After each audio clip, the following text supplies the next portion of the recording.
Bagaimana kalau saya terus disakiti?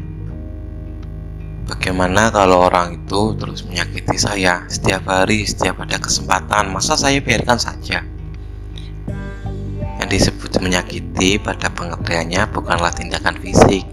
Tidak ada bagian jasad yang merasakan sakit. Yang disebut sakit hanyalah perasaan. Katanya sakit perasaan jauh lebih terasa dan menyiksa ketimbang sakit fisik. Betulkah? Salah loh. Sakit perasaan itu hanya terasa kalau Anda mau merasakannya. Kalau Anda abaikan, sakitnya tak terasa. Karena itu ada istilah mengizinkan. Anda hanya merasakan sakit kalau Anda izinkan dia menyakitimu.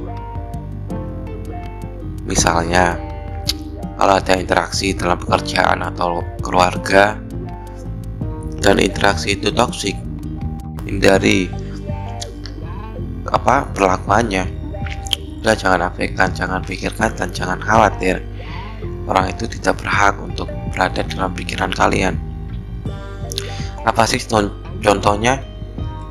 Misalnya orang itu menyindir Anda atau bahkan memaki Anda secara langsung. Apakah Anda merasa sakit? Iya, kalau Anda memilih untuk merasa sakit. Kalau Anda menganggap hal itu menyakitkan sih. Makian paling kasar di masyarakat kita adalah tolol atau anjing. Kenapa orang marah dimaki tolol anjing? Ya, karena mereka memilih untuk marah. Apakah marah adalah satu-satunya pilihan tindakan? Tidak. Orang itu bisa diam saja, pura-pura tak mendengar atau tertawakan. Semua bisa ia lakukan tanpa daya, tanpa perlu usaha. Ya, lakukan aja lah. Jangan peduli kalau ada orang yang menyakiti Anda. Diri Anda lah sendiri yang memutuskan. Hidup Anda adalah keputusan Anda, bukan keputusan orang lain. Jadi kalau ada orang yang menyinyir, orang yang menyindir, orang yang ngomong dari belakang, itu wajar. Yang namanya adalah sistem kehidupan ya, sistem masyarakat ya. Karena hierarki juga atau susunan masyarakat memang begitu ya. Orang merasa harus marah seakan dari konversi masyarakat yang mewajibkan orang marah ketika dimaki. Kalau tidak marah dianggap penakut. Itu semua ilusi saja.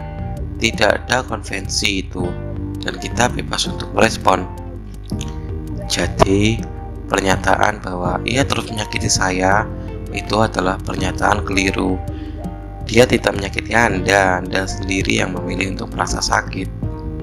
Kenapa ada orang dan kenapa orang lain memilih untuk merasa sakit? Inilah paradoksnya. Orang itu mendapat kenikmatan dari rasa sakitnya. Ia mendapatkan simpati, dukungan moral, dan sebagainya. Banyak orang yang mencari posisi nikmat seperti itu. Ia menukar rasa sakit tadi dengan kenikmatan dalam bentuk lain. Kenapa sih kayak gitu? Karena kita merasa iba. Kalau Anda nggak iba, ya Anda tidak peduli juga kan. Dan orang itu mendapatkan kenikmatan dari rasa iba kita. Ya, misal kalau Anda melihat orang dalam posisi yang sangat menyedihkan, apakah Anda iba? Iya. Apakah Anda ingin membantu? Iya, jika punya yang bisa membantu.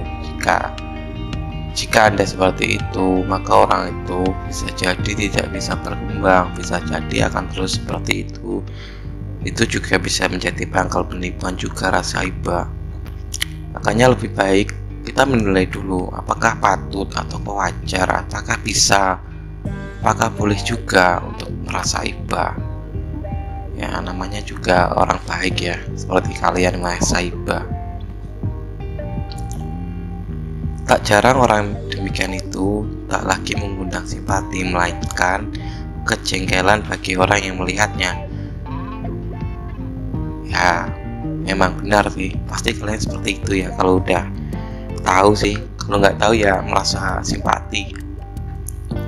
Jadi apa yang harus dilakukan? Ubah cara berpikir Anda. Jangan anggap orang lain menyakiti Anda. Sakit atau tidak Anda yang menentukan. Lihatlah dari perspektif lain. Jangan lihat ucapannya, lihatlah perlakuannya.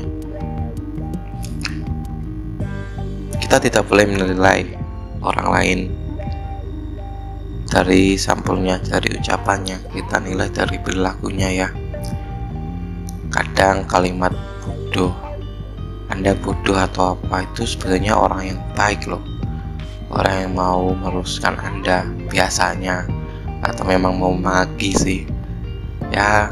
Setiap orang kan beda-beda ya, kita tinggal ambil positifnya aja, ambil hikmahnya dalam setiap kehidupan.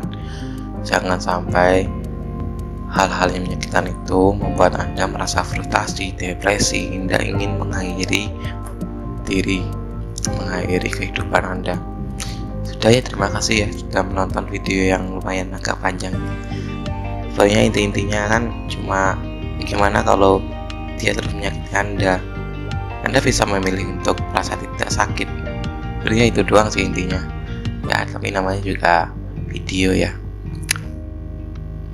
Makasih, selamat menikmati dan sampai jumpa.